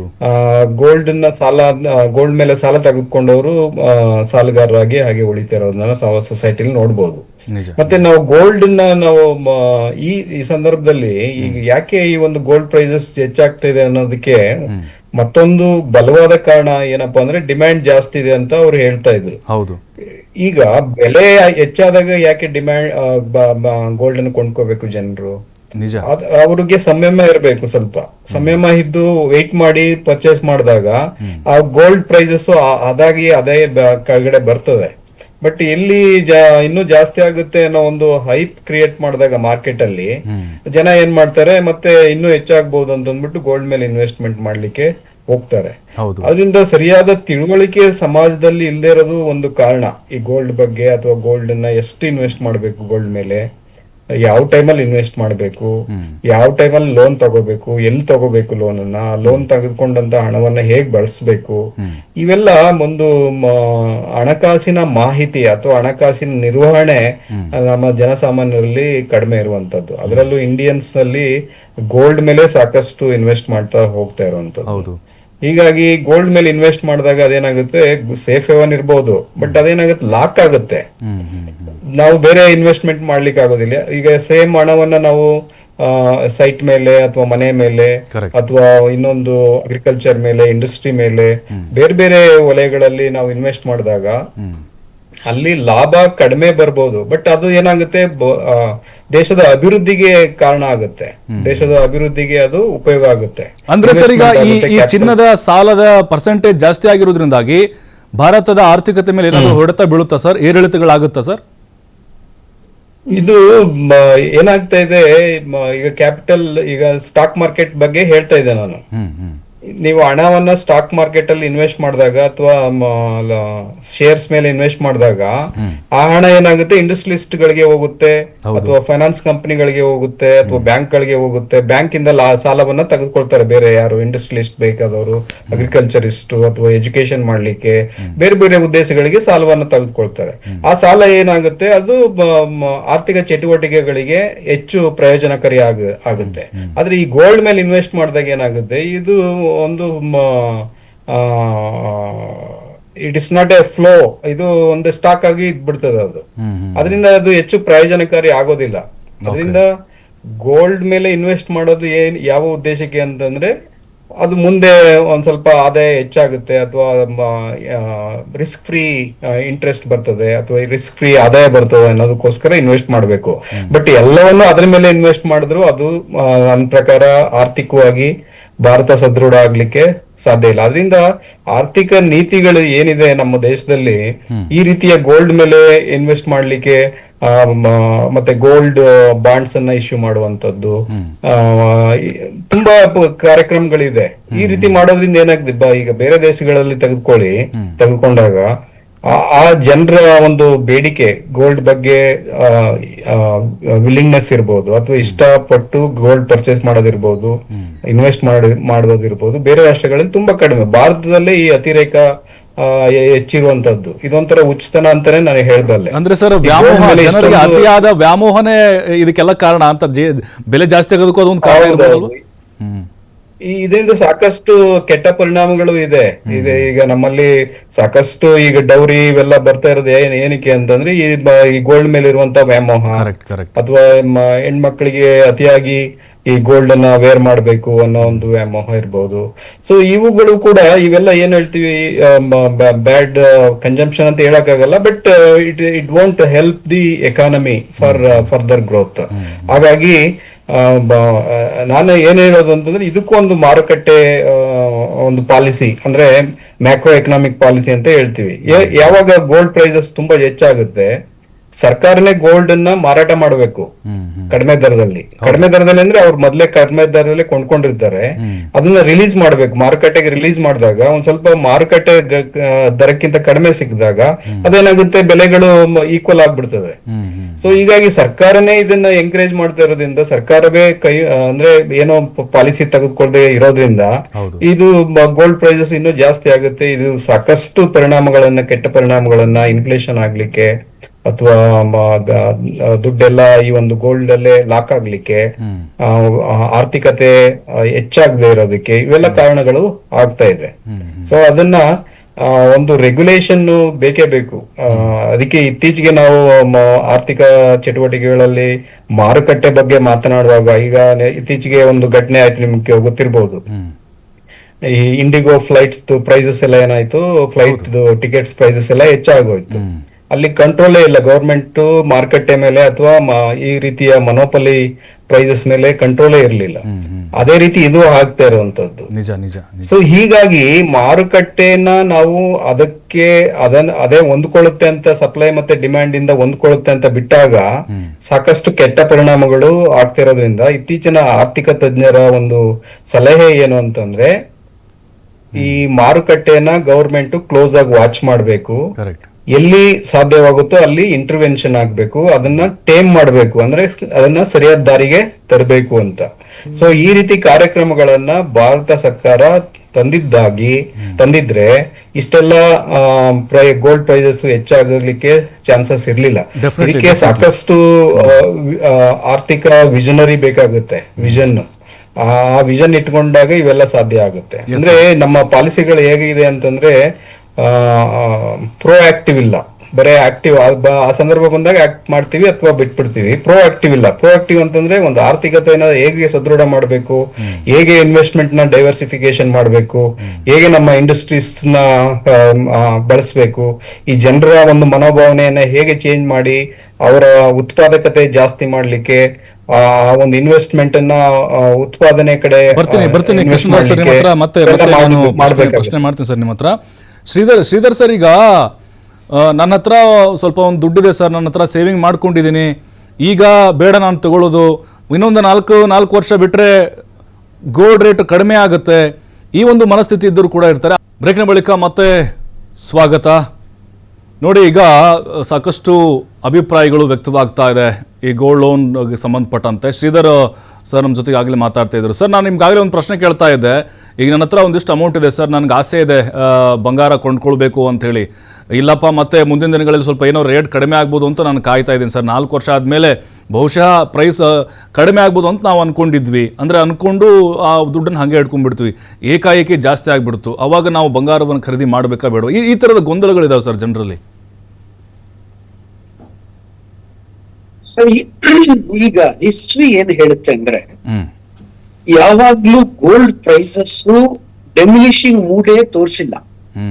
ಹಿಸ್ಟ್ರಿ ಯಾವಾಗ್ಲೂ ಈಗ ಶೇರ್ ಮಾರ್ಕೆಟ್ ತುಂಬಾ ಅಪ್ಸ್ ಅಂಡ್ ಡೌನ್ಸ್ ಆಗುತ್ತೆ. 50,000 ಪಾಯಿಂಟ್ ಹೋಗುತ್ತೆ, ಮತ್ತೆ 40,000 ಬರುತ್ತೆ, 35,000 ಬರುತ್ತೆ, ಮತ್ತೆ 55,000 ಬರುತ್ತೆ. ಆ ತರ ಪರಿಸ್ಥಿತಿಗಳು ಗೋಲ್ಡ್ ಅಲ್ಲಿ ಯಾವಾಗ್ಲೂ ಕಾಣ್ಕೊಂಡ್ ಬಂದೇ ಇಲ್ಲ. ಏನಾಗಿರುತ್ತೆ ಅಂದ್ರೆ, ಬೈ ಚಾನ್ಸ್ 14,000 ಆಗಿರೋದು 13,500 ಕರೆಕ್ಷನ್ ಕೊಡ್ಬೋದು, ಮತ್ತೆ ಜಾಸ್ತಿ ಆಗ್ಬೋದು. ಆ ತರ ಮೈಲ್ಡ್ ಕರೆಕ್ಷನ್ ಕೊಟ್ಟು ಮತ್ತೆ ಜಾಸ್ತಿ ಆಗ್ತಾನೆ ಇದೆ. So this is clearly proven safe haven ಅಂತ ಒಂದು ಹೇಳ್ಬೋದು. ಆಮೇಲೆ ಇನ್ನೊಂದೇನು ಅಂದ್ರೆ, ನಮ್ಮ ಈಕ್ವಿಟಿ ಮ್ಯಾನೇಜ್ಮೆಂಟ್ ಅಲ್ಲಿ ಎಷ್ಟು ಪರ್ಸೆಂಟೇಜ್ ಗೋಲ್ಡ್ ಇನ್ವೆಸ್ಟ್ ಮಾಡಬೇಕು ಅನ್ನೋದು ಪ್ರತಿಯೊಬ್ಬರಿಗೂ, ಸ್ಪೆಷಲಿ ನಮ್ಮ ಇಂಡಿಯನ್ಸ್ಗೂ ಚೆನ್ನಾಗಿ ಮಾಹಿತಿ ಇದೆ. ನಂಬರ್ 2. ನಂಬರ್ 3 ಏನು ಅಂದ್ರೆ, ಈಗ ಪ್ಲೆಡ್ಜ್ ಮಾಡೋದಕ್ಕೆ, ಜ್ಯುವೆಲ್ರಿ ಪ್ಲೆಡ್ಜ್ ಮಾಡೋದಕ್ಕೆ ನೀವು ಅನ್ಕೊಂಡಿರೋಷ್ಟು ಈಸಿ ಅಲ್ಲ. ಯಾವ ಮಹಿಳೆಯನ್ನು ಅಷ್ಟು ಈಸಿಯಾಗಿ ತನ್ನ ಒಡವೆಯನ್ನ ಪ್ಲೆಡ್ಜ್ ಮಾಡೋದಕ್ಕೆ ಕೊಡೋದಕ್ಕೆ ಸಾಧ್ಯತೆನೇ ಇಲ್ಲ, ಅನ್ಲೆಸ್ ಅಂಡ್ ಅಂಟಿಲ್ ಯಾವ್ದೋ ಮೆಡಿಕಲ್ ಎಮರ್ಜೆನ್ಸಿ ಅಥವಾ ಯಾವ್ದೋ ಸೈಟ್ ತಗೊಂತಾ ಇದೀವಿ ಅಥವಾ ಇನ್ನೇನೋ ಎಕ್ಸ್ಟ್ರೀಮ್ ಪ್ರಾಬ್ಲಮ್ ಇದ್ದಾಗ ಮಾತ್ರ ಮಹಿಳೆಯರು ಇವಾಗ ಎಷ್ಟು ಸ್ಮಾರ್ಟ್, ಎಷ್ಟು ಇಂಟೆಲಿಜೆನ್ಸ್ ಅಂದ್ರೆ, they will not give just like that. ಯಾವ್ದೋ ಇನ್ವೆಸ್ಟ್ ಮಾಡ್ತೀವಿ ಅನ್ನೋದಕ್ಕೆ ಇರೋದು ತುಂಬಾ ತುಂಬಾ ತುಂಬಾ ತುಂಬಾ ಕಮ್ಮಿ percentage, very very low percentage. So everybody today is very smart. ಆಮೇಲೆ ವೆನ್ ಯು ಕಂಪೇರ್ ಟು ಇವಾಗ ಫಾರಿನ್ಗೂ ನಮ್ಮ ಇಂಡಿಯಾಗೂ ನೀವು ಕಂಪೇರ್ ಮಾಡಿದ್ರೆ India is one of the richest country in terms of reserves, that is gold. ನಮ್ಮ ಇಂಡಿಯನ್ಸ್ ಇರೋಷ್ಟು ಧೈರ್ಯ ಇವಾಗ ಯಾವುದೇ problem ಬಂದ್ರು ನಾನು ಫೇಸ್ ಮಾಡ್ತೀನಿ. ರೀಸನ್ ಏನಂದ್ರೆ ನನ್ನ ಹತ್ರ ಸೇಫ್ ರಿಸರ್ವ್ಸ್ ಇದೆ, ಸೇಫ್ ಹೆವೆನ್ ಇದೆ ಅಂತ ಹೇಳ್ಬಿಟ್ಟು. ಅದಾದ್ಮೇಲೆ ಬೈ ಚಾನ್ಸ್ ಎಕ್ಸ್ಟ್ರಾ ಅದು ಸ್ವಲ್ಪ ಇನ್ವೆಸ್ಟ್ಮೆಂಟ್ ಸ್ವಲ್ಪ ಕನ್ವರ್ಟಬಲ್ ಇನ್ವೆಸ್ಟ್ಮೆಂಟ್ ಇಲ್ಲದೆ ಹೋದ್ರು ಕಮಾಡಿಟಿ ತರ ಜಾಸ್ತಿ ಆಗ್ತಾನೆ ಇದೆ. ಇವಾಗ ಸೈಟ್ಸ್ ಎಲ್ಲ ಎಷ್ಟು ಹೆಚ್ಚು ಕಮ್ಮಿ ಎಷ್ಟು ಜಾಸ್ತಿ ಆಗ್ತಾ ಇದೆ, ಅದೇ ತರ ಗೋಲ್ಡ್ ಅಪ್ರಿಸಿಯೇಷನ್ ತೋರಿಸ್ತಾ ಇದೆ. ಅಲ್ಲ ಸರ್, ಈಗ ಚೀನಾದಲ್ಲೂ ಅಥವಾ ಬೇರೆ ಕಡೆ ಎಲ್ಲೋ ಒಂದು ಚಿನ್ನದ ನಿಕ್ಷೇಪ ಪತ್ತೆ ಆಗ್ಬಿಡ್ತು, ಹೇರಳವಾಗಿ ಚಿನ್ನ ಸಿಗ್ತಾ ಇದೆ ಅಂತ ಹೇಳಿ ಚಿನ್ನದ ರೇಟ್ ಅವಾಗ ಕಡಿಮೆ ಆಗ್ಬೋದು, ಅಂದ್ರೆ ಅವಾಗ ಸಹಜವಾಗಿನೇ ಜಾಸ್ತಿ ಉತ್ಪಾದನೆ ಆಗ್ತಿರುತ್ತಲ್ವಾ, ಆ ಟೈಮಲ್ಲಿ ಕಡಿಮೆ ಆಗ್ಬೋದು ಅಂತ ಕೆಲವೊಬ್ರು ಪ್ರಶ್ನೆ ಕೇಳ್ತಾ ಇದ್ರು. ಇಲ್ಲ ಸರ್, ಅದು ಚಾನ್ಸಸ್ ಇಲ್ಲ. ಬಿಕಾಸ್ ಎವ್ರಿಬಡಿ ಹ್ಯಾಸ್ ನಾಲೆಡ್ಜ್ ಎಲ್ಲಿ ರಿಸರ್ವ್ಸ್ ಇದೆ ಏನು ಅಂತ. ಆಮೇಲೆ ಮತ್ತೆ mining cost is also very high. Mining cost ತುಂಬಾ ಜಾಸ್ತಿ ಇರೋದ್ರಿಂದ ಆತರ ಸಾಧ್ಯತೆ it's very very very very very rare situations. ಆತರ ಆಗೋದಕ್ಕೆ ಸಾಧ್ಯತೆನೇ ಇಲ್ಲ. ಆಮೇಲೆ ಬೈ ಚಾನ್ಸ್ ಆತರ ಆದ್ರೂ ಎಲ್ಲಾ ಕಂಟ್ರೀಸ್ ಇವಾಗ ಡಿ-ಡಾಲರೈಸೇಷನ್ ಆಗ್ತಾ ಇದೆ. ಎಲ್ರು ಡಾಲರ್ಸ್ ನ ಗೋಲ್ಡ್ ಪರ್ಚೇಸ್ ಮಾಡೋದಕ್ಕೆ ಯೂಸ್ ಮಾಡಿ ಗೋಲ್ಡ್ ರಿಸರ್ವ್ಸ್ ತಗೊಳ್ತಾ ಇದ್ದಾರೆ. ಅಂತ ಸ್ಮಾರ್ಟ್ ಇನ್ವೆಸ್ಟ್ಮೆಂಟ್ಸ್ ನಡಿಬೇಕಾದ್ರೆ ಈ ತರ ಆಗೋ ಪರಿಸ್ಥಿತಿಗಳು ಇಲ್ವೇ ಇಲ್ಲ ಅಂತ. That is very very rare you know timings ಅಂತ ಹೇಳ್ಬೋದು ಅಷ್ಟೇ. ಸೊ ಬೈಯಿಂಗ್ 4 ವರ್ಷ ಆದ್ಮೇಲೆ ಇನ್ನ ಎಲ್ರು ಪ್ರಿಡಿಕ್ಷನ್ಸ್ ಅಲ್ಲೂ ಈಗ ಸುಮಾರು $8,000 $10,000 ಅಂದ್ರೆ $25,000 $30,000 $20,000 ಯಾವ್ದು ಒಬ್ರೊಬ್ರು ಒಂದೊಂದು ಅನಲಿಸ್ಟ್ ವಿತ್ ಪ್ರಾಪರ್ ರೀಸನ್ಸ್ ಕೊಡ್ತಾ ಇದ್ದಾರೆ. ಏನಕ್ಕೆ ಜಾಸ್ತಿ ಆಗುತ್ತೆ, what is the reason, against currency ಇವಾಗ ಗೋಲ್ಡ್ ಈಕ್ವಲ್ ಮಾಡ್ಬೇಕು ಅಂತ. ಸೊ ಅದಿದ್ರೇನೆ ಆ ದೇಶದ ಕರೆನ್ಸಿಗೆ ಅಷ್ಟು ವ್ಯಾಲ್ಯೂ. ನಿಜ ನಿಜ ನಿಜ. So considering all this factor gold ಕಮ್ಮಿ ಆಗೋ ಪರಿಸ್ಥಿತಿಗಳು ಕಾಣ್ತಾರೆ. ಸರ್, ಬರ್ತೀನಿ ಸರ್, ನಿಮ್ಮ ಹತ್ರ ಮತ್ತೆ ಬರ್ತೀನಿ. ಕೃಷ್ಣರಾಜು ಸರ್, ಈಗ ಯಾವ್ದ್ರ ಮೇಲೆ ಇನ್ವೆಸ್ಟ್ ಮಾಡಿದ್ರೆ ಸೂಕ್ತ ಅಂತ ಅನ್ಸುತ್ತೆ? ಈಗ ರಿಯಲ್ ಎಸ್ಟೇಟು ಜೊತೆಗೆ ಗೋಲ್ಡು, ಅದರ ಜೊತೆಗೆ ಮ್ಯೂಚುವಲ್ ಫಂಡ್ಸು ಅಥವಾ ಷೇರು ಮಾರುಕಟ್ಟೆ, ಈ ಥರದ ಆಯ್ಕೆ ಬಂದಾಗ ಬಿಟ್ಕಾಯಿನು ಯಾವುದು ಸೂಕ್ತ ಅಂತ ಅನ್ಸುತ್ತೆ ಸರ್? ಅಲ್ಲಿ ಪೋರ್ಟ್ಫೋಲಿಯೋ ಮ್ಯಾನೇಜ್ಮೆಂಟ್ ಅಂತ ಇರ್ತದೆ. ಅಂದ್ರೆ ಪೋರ್ಟ್ಫೋಲಿಯೋ ಮ್ಯಾನೇಜ್ಮೆಂಟ್ ಅಂತಂದ್ರೆ ರಿಸ್ಕ್ ರಿಟರ್ನ್ ನಾವು ನೋಡ್ತಾ ಹೋಗ್ಬೇಕು. ರಿಸ್ಕ್ ಎಷ್ಟಿದೆ, ರಿಟರ್ನ್ ಎಷ್ಟು ಬರ್ತದೆ, ಅಂದ್ರೆ ಲಾಭ ಎಷ್ಟು ಬರ್ತದೆ. ಕೆಲವರಿಗೆ ತುಂಬಾ ರಿಸ್ಕ್ ತಗೊಳ್ಳೋ ಒಂದು ಧೈರ್ಯ ಇರ್ತದೆ, ಕೆಲವರಿಗೆ ರಿಸ್ಕ್ ತಗೊಳ್ಳೋದಿಲ್ಲ. ಸೇಫ್ ಆಗಿ ನಾವು ನಮ್ಮ ಇನ್ವೆಸ್ಟ್ಮೆಂಟ್ ಸೇಫ್ ಆಗಿರ್ಬೇಕು ಅನ್ನೋದು ಇರ್ತದೆ. ಇದೆಲ್ಲ ಬಿಸ್ನೆಸ್ ಅಷ್ಟೇ. ಇದು ಬಿಸ್ನೆಸ್ ಅಂತಂದ್ರೆ ನಾವು ವೇಗವಾಗಿ ಬೆಳಿಬೇಕು ಅಂತಂದ್ರೆ ರಿಸ್ಕ್ ತಗೋಬೇಕು, ಇಲ್ಲ ನಾವು ರಿಸ್ಕ್ ಇಲ್ದೆ ಬೆಳಿಬೇಕು ಅಂತಂದ್ರೆ ರಿಸ್ಕ್ ಫ್ರೀ ಅಸೆಟ್ಸ್ ಅಂತ ಇರ್ತದೆ, ಅದ್ರ ಮೇಲೆ ಇನ್ವೆಸ್ಟ್ ಮಾಡ್ಬೇಕಾಗುತ್ತೆ. ನೀವ್ ಹೇಳ್ದಾಗೆ ಈಗ ಯಾವ್ದ್ರ ಮೇಲೆ ಇನ್ವೆಸ್ಟ್ ಮಾಡ್ಬೇಕು ಅಂತಂದಾಗ ಈ ಗೋಲ್ಡ್ ಪ್ರೈಸ್ ಗಿಂತ ಯಥೇಚ್ಛವಾಗಿ ಬೆಳೀತಾ ಇರುವಂತದ್ದು ಅಂದ್ರೆ ಲಾಭ ಬರುವಂತದ್ದು ರಿಯಲ್ ಎಸ್ಟೇಟ್ ಈಗ. ಕರೆಕ್ಟ್. ಸೊ ಅದು ಬಿಟ್ರೆ ಲ್ಯಾಂಡ್ ಮತ್ತೆ ಮನೆಗಳ ಮೇಲೆ ಇನ್ವೆಸ್ಟ್ಮೆಂಟ್ ಮಾಡುವಂತದ್ದು ಅದು ಹೆಚ್ಚು ಪ್ರಾಫಿಟಬಲ್ ಇದೆ. ಬಟ್ ರಿಸ್ಕ್ ಜಾಸ್ತಿ ಇದೆ ಅದರಲ್ಲಿ. ಯಾಕಂತಂದ್ರೆ ಅಲ್ಲಿ ಲ್ಯಾಂಡ್, ಪ್ರಾಪರ್ಟಿ ಪೇಪರ್ಸ್ ಸರಿ ಇಲ್ಲದೆ ಇರಬಹುದು, ಮತ್ತೆ ಮೋಸ ಹೋಗ್ಬಹುದು, ಮತ್ತೆ ಅದು ಡೆವಲಪ್ ಆಗದೆ ಇರಬಹುದು, ಮಾರಾಟ ಆಗದೆ ಇರಬಹುದು. ಅವೆಲ್ಲ ರಿಸ್ಕ್ ಇರ್ತದೆ. ಅದ್ರ ಜೊತೆ ಅದನ್ನ ನೆಕ್ಸ್ಟ್ ಬಿಟ್ರೆ ಜಾಸ್ತಿ ಲಾಭ ಬರುವಂತದ್ದು ಈ ಒಂದು ಶೇರ್ ಮಾರುಕಟ್ಟೆನಲ್ಲಿ. ಅದ್ರ ಶೇರ್ ಮಾರುಕಟ್ಟೆನಲ್ಲಿ ಯಾವ ಒಂದು ಶೇರ್ಗಳ ಮೇಲೆ ಇನ್ವೆಸ್ಟ್ಮೆಂಟ್ ಮಾಡಬೇಕು ಅನ್ನೋದ್ರ ಬಗ್ಗೆ ಮತ್ತೆ ಬ್ಯಾಂಕ್ಗಳು ಎಲ್ಲ ಸಾಕಷ್ಟು ಮಾಹಿತಿಯನ್ನ ನೀಡ್ತಾ ಇದೆ. ಮ್ಯೂಚುವಲ್ ಫಂಡ್ ಆಗಿರ್ಬೋದು, ಬೇರೆ ಬೇರೆ ಇದೆಲ್ಲ ಆಗಿರ್ಬೋದು. ಸೊ ಅವ್ರು ಇನ್ವೆಸ್ಟ್ಮೆಂಟ್ ಮಾಡ್ತಾರೆ. ಅದು ಇಟ್ ಡಿಪೆಂಡ್ಸ್ ಆನ್ ಯಾರು ಇನ್ವೆಸ್ಟರ್ ಅಂತಂದ್ರೆ ಅಂದ್ರೆ ಬಿಗ್ ಇನ್ವೆಸ್ಟರ್, ಸ್ಮಾಲ್ ಇನ್ವೆಸ್ಟರ್ ಅಥವಾ ಮೀಡಿಯಂ ಇನ್ವೆಸ್ಟರ್ಸ್, ಅಥವಾ ಅವ್ರಿಗೆ ಇನ್ವೆಸ್ಟ್ಮೆಂಟ್ ಅಲ್ಪಾವಧಿಗೆ ಮಾಡ್ತಾ ಇದಾರೆ ಅಥವಾ ದೀರ್ಘಾವಧಿಗೆ ಇನ್ವೆಸ್ಟ್ಮೆಂಟ್ ಮಾಡ್ಬೇಕಾ, ಅಥವಾ ಅವ್ರಿಗೆ ಲಿಕ್ವಿಡೇಟ್ ಮಾಡ್ಲಿಕ್ಕೆ ಬೇಕಾ, ಹಣ ತಕ್ಷಣ ಬೇಕಾ, ಅಥವಾ ಹಣ ತಕ್ಷಣ ಬೇಕಾಗಿದ್ದಾಗ ಬೇರೆ ಇನ್ವೆಸ್ಟ್ಮೆಂಟ್ ಮಾಡ್ಬೇಕಾಗುತ್ತೆ, ಹಣ ದೀರ್ಘಾವಧಿಗೆ ಬೇಕಾದಾಗ ಬೇರೆ ಇನ್ವೆಸ್ಟ್ಮೆಂಟ್ ಮಾಡ್ಬೇಕಾಗುತ್ತೆ. ಮತ್ತೆ ಅದರ ಒಂದು ಮಾರುಕಟ್ಟೆ ಯಾವಾಗ್ಲೂ ಒಂದೇ ರೀತಿ ಇರಲ್ಲ, ಅದಕ್ಕೆ ಏರಿಳಿತಗಳು ಅಂತ ನಾವು ಹೇಳೋದು. ಬಿಸ್ನೆಸ್ ಸೈಕಲ್ಸ್ ಅಂತ ಏನ್ ಹೇಳ್ತೀವಿ, ಎಲ್ಲಾ ವಲಯದಲ್ಲೂ ಏರಿಳಿತಗಳು ಇದ್ದೇ ಇರ್ತದೆ. ಈಗ ನೀವು ಒಂದ್ ಪ್ರಶ್ನೆ ಚೆನ್ನಾಗಿ ಇರೋ ಪ್ರಶ್ನೆ ಕೇಳಿದ್ರಿ. ಈಗ gold all of a sudden reserves ಸಿಕ್ಬಿಡ್ತು ಚೈನಾದಲ್ಲಿ ಅಥವಾ ಬೇರೆ ಕಡೆ, ಹೌದು. ಅವಾಗ ಏನಾಗುತ್ತೆ, all of a sudden gold prices ಎಲ್ಲ ಕಡಿಮೆ ಆಗೋ ಚಾನ್ಸಸ್ ಇದೆ. ಕರೆಕ್ಟ್. ಗೋಲ್ಡ್ ಪ್ರೈಸಸ್ ಎಲ್ಲ ಕಡಿಮೆ ಆಗೇ ಆಗುತ್ತೆ ಅವಾಗ. ಅಂತ ಸಂದರ್ಭದಲ್ಲಿ ನಾವು ಗೋಲ್ಡ್ ಮೇಲೆ ಎಷ್ಟು ಇನ್ವೆಸ್ಟ್ ಮಾಡಬೇಕು ಅಥವಾ ಗೋಲ್ಡ್ ಮೇಲೆ ಕಂಪ್ಲೀಟ್ ಇನ್ವೆಸ್ಟ್ಮೆಂಟ್ ಮಾಡಿದಾಗ ತುಂಬಾ ಲಾಸ್ ಆಗೋ ಚಾನ್ಸಸ್ ಇರ್ತದೆ. ಮತ್ತೆ ಗೋಲ್ಡ್ ಎಷ್ಟು ಸೇಫ್ ಅನ್ನೋದು ನಿಮ್ಗೆ ಗೊತ್ತಿದೆ. ಎಷ್ಟು ಮನೆಯಲ್ಲಿ ಕಳ್ತನಗಳಾಗ್ಬೋದು ಅಥವಾ ಅಲ್ಲೂ ರಿಸ್ಕ್ ಎಲ್ಲ ಇರ್ತದೆ. ಅದರಿಂದ ಗವರ್ಮೆಂಟ್ ಬಾಂಡ್ಸ್ ಅಂತ ಇರ್ತದೆ, ಅದ್ರ ಮೇಲೂ ಕೂಡ ಇನ್ವೆಸ್ಟ್ಮೆಂಟ್ ಮಾಡಬಹುದು. ಗವರ್ಮೆಂಟ್ ಸೆಕ್ಯೂರಿಟೀಸ್ ಅಥವಾ ಬಾಂಡ್ಸ್ ಅಥವಾ ಬ್ಯಾಂಕ್ ನಲ್ಲಿ ಡೆಪಾಸಿಟ್, ಮತ್ತೆ ಶೇರ್ಸ್ ಮಾರ್ಕೆಟ್ ನಲ್ಲಿ, ಮತ್ತೆ ಏನ್ ಹೇಳ್ತೀವಿ ನಾವು ರಿಯಲ್ ಎಸ್ಟೇಟ್ ಮೇಲೆ. ಇನ್ನು ಮುಂದೆ ಹೋಗಿ you can buy post office ನಲ್ಲಿ ಲಭ್ಯ ಕೃಷ್ಣ ಸರ್, ಬರ್ತೀನಿ ಸರ್ ವಾಪಸ್ ನಿಮ್ಮ ಹತ್ರ. ಒಂದು ಬ್ರೇಕ್ ಸಮಯ ಆಗಿದೆ ನನಗೆ, ಒಂದು ಬ್ರೇಕ್ ಇರುತ್ತೆ. ಬ್ರೇಕ್ ಆದ್ಮೇಲೆ ಅಖಾಡ ಮತ್ತೆ ಮುಂದುವರಿ ಮಾಡಿದ್ರೆ ಬಹುಶಃ ಕಡಿಮೆ ಆಗ್ಬೋದಾ ಅಂತೇಳಿ ತಕ್ಕ ಮಟ್ಟಿಗೆ.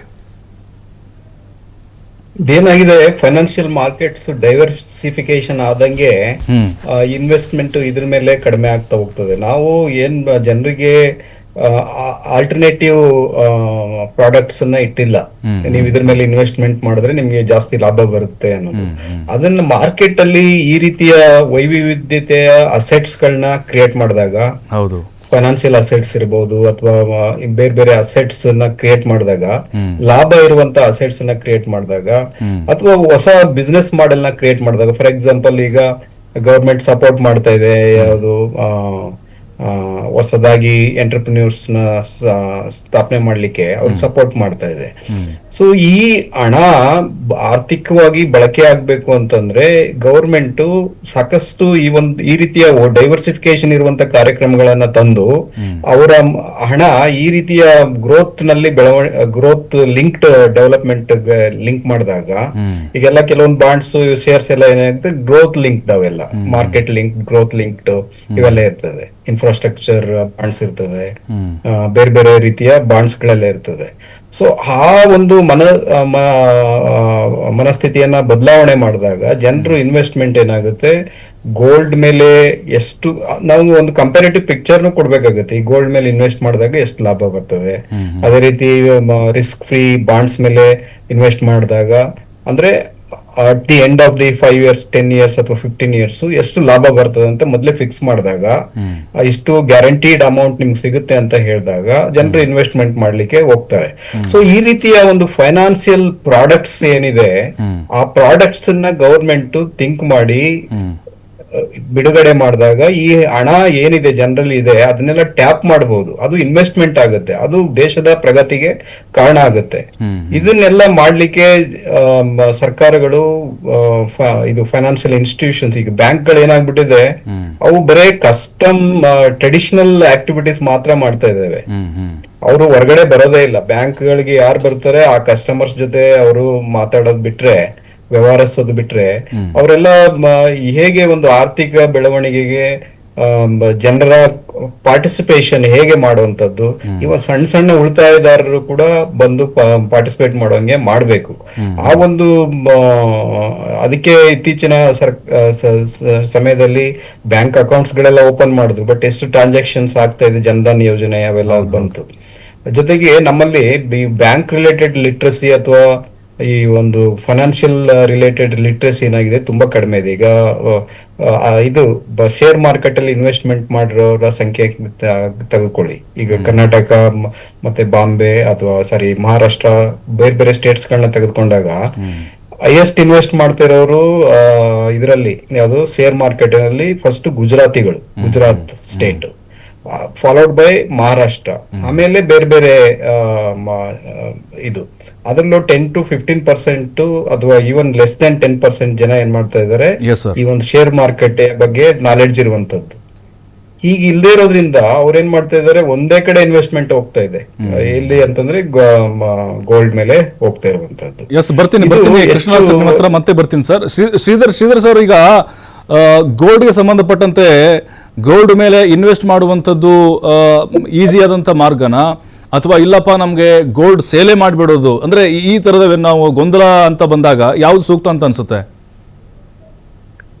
ಸರ್ ಗೋಲ್ಡ್ ಮೇಲೆ ಇನ್ವೆಸ್ಟ್ ಮಾಡೋದು ಯಾವಾಗ್ಲೂ it is gold is a proven commodity. Gold is a proven commodity, midnight encashable commodity ಅಂತ ಹೇಳ್ತೀವಿ. ಹೌದು. ಇದರಲ್ಲಿ ಇರೋಷ್ಟು ಧೈರ್ಯ ಇನ್ನ ಯಾವುದ್ರ ಮೇಲೇನು ಇವಾಗ ಕ್ರಾಶಿಂಗ್ ಹೆಂಗಾಗುತ್ತೆ, ಯಾವುದೇ ಸಿಚುವೇಶನ್ಸ್, ವಾರ್ ಆಗ್ಲಿ, ಅನ್ಸರ್ಟನಿಟೀಸ್ ಆಗ್ಲಿ, ಎಲ್ಲನ್ನ ಬಾಂಬ್ ಬಿಡ್ಲಿ, ಏನೇ ಯಾವ್ದನ್ನ ಫ್ರೆಂಡ್ಸ್ ಏನೇ ಸಿಚುವೇಶನ್ಸ್ ಆದ್ರೆ ಫಸ್ಟ್ ಪರಿಣಾಮ ಬೀರೋದು ಗೋಲ್ಡ್ ಮೇಲೆ. ಗೋಲ್ಡ್ ರೈಸ್ ಇಮಿಡಿಯೇಟ್ ಆಗಿ ಶೂಟ್ ಅಪ್ ಆಗುತ್ತೆ. ಸೊ ಎಲ್ಲಾ ಪರಿಸ್ಥಿತಿಗಳು gold is clearly indicating as a safest Heaven. ಈಗ ಯಾರು ಈ ಗೋಲ್ಡ್ ನೀವು ಹೇಳ್ತಾ ಇದ್ರಲ್ಲ, ಇವಾಗ 15,000 ಇದೆ, 50,000 ಆಗ್ಬಿಟ್ರು ಯಾರೂನು ಕಂಪ್ಲೀಟ್ ಮಾರಿ ಎನ್ಕ್ಯಾಶ್ಮೆಂಟ್ ಮಾಡೋದು ತುಂಬಾ ತುಂಬಾ ತುಂಬಾ ತುಂಬಾ ರೇರ್. ಯಾಕಂದ್ರೆ ಒಂದು ಫ್ಯಾಮಿಲಿಗೆ ಫಿಕ್ಸೆಡ್ ಅಸೆಟ್ಸ್ ಅಂತ ಇಷ್ಟೊಂದು ಇಟ್ಕೊಂಡಿರ್ತಾರೆ. ಎಕ್ಸ್ಟ್ರಾ ಯಾವ್ದನ್ನ ಜೆಂಟ್ಸು ಟ್ರೇಡಿಂಗ್ ಗೋಸ್ಕರ ತಗೊಂಡು ಇನ್ವೆಸ್ಟ್ಮೆಂಟ್ ಗೋಸ್ಕರ ತಗೊಂಡಿರೋದು ಮಾತ್ರ ಈಗ ಸ್ವಲ್ಪ ಲಿಕ್ವಿಡಿಟಿ ಆಗ್ಬೋದು. ಅದರ್ವೈಸ್ ಇದು ಆಗೋ ಚಾನ್ಸಸ್ ಬಹಳ ಕಮ್ಮಿ ಇದೆ. ಸೊ ಬಟ್ ಇದು ಇಂಟೆಲಿಜೆಂಟ್ ಬೈಯಿಂಗು, ಸ್ಮಾರ್ಟ್ ಬೈಯಿಂಗು ಮಾಡ್ಕೊಂಡು ತಗೊಂಡ್ರೆ it is very very useful ಅಂತ ನಾನು ಹೇಳ್ತೀನಿ. ಆಮೇಲೆ ಇವಾಗ ತುಂಬಾ ಲೈಟ್ ವೇಟ್ ಜ್ಯುವೆಲ್ರಿ ಎಲ್ಲ ಬಂದಿರೋದ್ರಿಂದ you can invest on the jewellery also. So it is good to invest on gold. Sir, ಈಗ ಬೆಳ್ಳಿದು ಹಂಗೆ ಸರ್, ಬೆಳ್ಳಿನೂ ಶರವೇಗದಲ್ಲಿ ಓಡ್ತಾ ಇದೆ ಸರ್. ನಿಜಕ್ಕೂ ಸಾರ್ವಕಾಲಿಕ ಒಂದು ಏರಿಕೆ ಅಂತ ಅನ್ಸುತ್ತೆ ನಿಮ್ಗೆ. 2025 ನೋಡ್ತಿದ್ರೆ ಈಗ 2.40 ಲ್ಯಾಕ್ ಆಗಿದೆ. ಹಾಗಾಗಿ ಅದು ಕೂಡ ಚಿನ್ನದಂತೆಯೇ ನಿರೀಕ್ಷೆ ಮಾಡಬಹುದು ಹೆಂಗೆ ನಾವೀಗ? ಸರ್ ಗೋಲ್ಡ್, ಸಿಲ್ವರ್ 260 ತನಕ ಹೋಗಿ ಈಗ ಸ್ವಲ್ಪ ಕರೆಕ್ಷನ್ ಕೊಟ್ಟು 240 ತನಕ ಬಂದಿದೆ. But silver is a different, even though it is interly linked with gold ಆದ್ರೂ silver has its own way of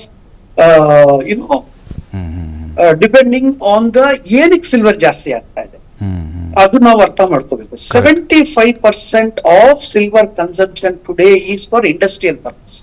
industrial purpose ಸಿಕ್ಕಾಪಟ್ಟೆ ಯೂಸ್ ಆಗ್ತಾ ಇದೆ. ಇವಾಗ ಫಾರ್ ಎಕ್ಸಾಂಪಲ್ ಈ ಇವಿ ಮಿಷನ್ಸ್ ಆಗಿರ್ಬೋದು, ಕಂಪ್ಯೂಟರ್ ಸಿಸ್ಟಮ್ಸ್ ಆಗಿರ್ಬೋದು, ಇದಕ್ಕೆಲ್ಲ ತುಂಬಾ ತುಂಬಾ ತುಂಬಾ ಸಿಲ್ವರ್ ಕನ್ಸಂಪ್ಷನ್ ಆಗ್ತಾ ಇದೆ. ಅದು ಆಗ್ತಾ ಇರೋದ್ರಿಂದ silver is moving like anything. ಇದು ಏನನ್ನ ಇನ್ನ ಸಕ್ಸಸ್ಫುಲ್ ಆಗಿ ಈಗ ಬರೋ ರಿಸರ್ಚ್ ಅಲ್ಲಿ ಇನ್ನ ಜಾಸ್ತಿ ಪ್ರೂವ್ ಮಾಡಿದ್ರೆ ಸಿಲ್ವರ್ ಇನ್ನ ಜಾಸ್ತಿ ಆಗುತ್ತೆ. ಇವಾಗಿರೋ ರೇಷಿಯೋ ಪ್ರಕಾರ ಸಿಲ್ವರ್ 2.80 2.85 ಇರೋ ಹಿಸ್ಟ್ರಿ ನೋಡಿದ್ರೆ ಗೋಲ್ಡ್ ಸಿಲ್ವರ್, ಗೋಲ್ಡ್ ಎಷ್ಟಿದೆಯೋ ಅದಕ್ಕೆ ಡಬಲ್ ಇರುತ್ತೆ ಸಿಲ್ವರ್. ಆ ತರ ಹಿಸ್ಟ್ರಿ ಹೇಳುತ್ತೆ. ಆವಾಗ ಲೆಕ್ಕ ಹಾಕಿದ್ರೆ ಸಿಲ್ವರ್ ಸ್ವಲ್ಪ ಈಗ ಕಮ್ಮಿ ಪ್ರೈಸ್ ಅಂತೆ. ಬಟ್ ಸಿಲ್ವರ್ ಡೆಫಿನೆಟ್ ಆಗಿ ಜಾಸ್ತಿ ಆಗುತ್ತೆ. ಬಿಕಾಸ್ ಏನಂದ್ರೆ 75 to 76% of silver is being used for industrial purpose. Domestic consumption ಬಂದು ಒಂದು ಅರೌಂಡ್ 24-25% ಮಾತ್ರನೇ ಇರುತ್ತೆ ಆ ತರ. So complete silver complete bullish range ಅಲ್ಲೇ ಇದೆ ಸರ್. ಇನ್ನ ಜಾಸ್ತಿ ಆಗೋ ಪರಿಸ್ಥಿತಿಗಳು ತುಂಬಾ ಕಾಣ್ತಾ ಇದೆ. Strong reasons are there for increment of silver. Sir, ಇನ್ನೊಂದು ಶ್ರೀಧರ್ ಸರ್, ಈಗ ಸಾಕಷ್ಟು ಜನ ಕೇಳೋದು, ಈಗ ಪರಿಶುದ್ಧವಾದಂಥ ಚಿನ್ನ ಹಾಲ್ ಮಾರ್ಕ್ದು ಅದ್ರ ಬಗ್ಗೆ ಕೆಲವೊಂದಿಷ್ಟು ಗೊಂದಲಗಳಿದ್ದಾವೆ. ಸರ್ಟಿಫೈಡ್ ಗೋಲ್ಡು ಅದು ಹೇಗೆ ನಾವು ಗುರುತು ಹಿಡಿಯೋದು ಅಂತೇಳಿ, ಅಥವಾ ನಾವು ಮತ್ತೆ ವಾಪಸ್ ಅದನ್ನು ಸೇಲ್ ಮಾಡಬೇಕು ಅಂತ ಹೇಳಿದ್ರೆ ಅದೇ ರೇಟು, ಅಥವಾ ಅಲ್ಲಿನಾದರೂ ಸ್ವಲ್ಪ ಏನದು ಏರಿಳಿತ ಆಗ್ಬಿಡ್ದು ಅಂತ ಅದಿದೆ. ಮತ್ತು ಮೇಕಿಂಗ್ ಚಾರ್ಜು ಆ ರೇಟು ಈ ರೇಟ್ ಅಂತ ಎಕ್ಸ್ಟ್ರಾ ತೆಗೆದುಕೊಳ್ತಾನೆ ಇರ್ತಾರೆ ಅನ್ನುವಂಥ ಆರೋಪ ಇದೆ ಸರ್ ಜ್ಯುವೆಲರ್ಸ್ ಶಾಪ್ಗಳ ವಿಚಾರಕ್ಕೆ ಸಂಬಂಧಪಟ್ಟಂತೆ. ಸರ್, ಇದು actually very very important question. ಇದು ಇಂಪಾರ್ಟೆಂಟ್ ಅಂಡ್ ಇಂಟ್ರೆಸ್ಟಿಂಗ್ ಕ್ವಶನ್. ಏನಂದ್ರೆ ಈಗ ನಾವು ಯಾವುದೇ ಜ್ಯುವೆಲರ್ ವಿತೌಟ್ ಹಾಲ್ ಮಾರ್ಕಿಂಗ್ ಅವ್ರಿಗೆ ಲೈಸೆನ್ಸ್ ಇರಲ್ಲ. ಬೈ ಚಾನ್ಸ್ ಇದ್ರೆ ಗೊತ್ತಾದ್ರೆ ಹಾಲ್ ಮಾರ್ಕಿಂಗ್ ಲೈಸೆನ್ಸ್ ಇಲ್ಲದೆ ಇವರು ಜ್ಯುವೆಲರಿ ಬಿಸ್ನೆಸ್ ಮಾಡ್ತಾ ಇದಾರೆ ಅಂದ್ರೆ ಇಮಿಡಿಯೇಟ್ ಆ ಶಾಪ್ ಸೀಸ್ ಆಗ್ಬಿಡುತ್ತೆ. ಒಂದು ಮೊದಲು ಹಾಲ್ ಮಾರ್ಕಿಂಗ್ ಏನಿತ್ತು, ಡ್ಯೂಪ್ಲಿಕೇಶನ್ ಆಗೋ ಪರಿಸ್ಥಿತಿಗಳು ಇತ್ತು. ಈಗ ಹಾಲ್ ಮಾರ್ಕಿಂಗ್ ಡ್ಯೂಪ್ಲಿಕೇಶನ್ ಆಗೋ ಚಾನ್ಸಸ್ ಇಲ್ಲ. BIS has introduced an app. BIS app ಒಂದು ಇಂಟ್ರೊಡ್ಯೂಸ್ ಮಾಡಿದೆ. ಆ ಹಾಲ್ ಮಾರ್ಕಿಂಗ್ ಜೊತೆಗೆ HUID ಅಂತ ಹೇಳ್ಬಿಟ್ಟು ಒಂದು ನಂಬರ್ ಕೊಡ್ತಾರೆ, ಹಾಲ್ ಮಾರ್ಕ್ ಯುನೀಕ್ ಐಡೆಂಟಿಫಿಕೇಶನ್ ನಂಬರ್ ಅಂತ. ಇದು ನೀವು BIS ವೆಬ್ಸೈಟ್ ಹೋಗ್ಬಿಟ್ಟು HUID ನ ನೀವು ಇನ್ಸರ್ಟ್ ಮಾಡಿದ ತಕ್ಷಣ ಕಂಪ್ಲೀಟ್ ಡೀಟೇಲ್ ಬರುತ್ತೆ. ಫಾರ್ ಇನ್ಸ್ಟೆನ್ಸ್ ಒಂದು ಬಳೆ, ಆ HUID ನಂಬರ್ ಇದು, ಅದು ಇನ್ಸರ್ಟ್ ಮಾಡಿದ ತಕ್ಷಣ ಟಪ ಅಂತ ಬಂದ್ಬಿಡುತ್ತೆ. ಸೊ ಇದು ಇಲ್ಲಿ ಮ್ಯಾನುಫ್ಯಾಕ್ಚರಿಂಗ್ ಆಗಿರೋದು, ಇಲ್ಲಿ ಹಾಲ್ ಮಾರ್ಕಿಂಗ್ ಆಗಿರೋದು, ಇಲ್ಲಿ ಡಿಸ್ಟ್ರಿಬ್ಯೂಷನ್ ಆಗಿರೋದು ಅಂತ ಕಂಪ್ಲೀಟ್ ಅದ್ರದ್ದು ಹಿಸ್ಟ್ರಿನ ಬಂದ್ಬಿಡುತ್ತೆ. So there is no chance of any manipulation in hallmarking presently.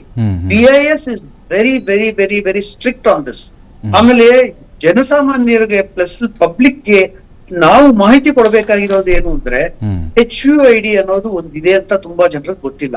HUID ಎಲ್ಲರೂ ಹಾಲ್ ಮಾರ್ಕಿಂಗ್ ಅಂತ ಮಾತ್ರ ಅನ್ಕೊಂತಾರೆ.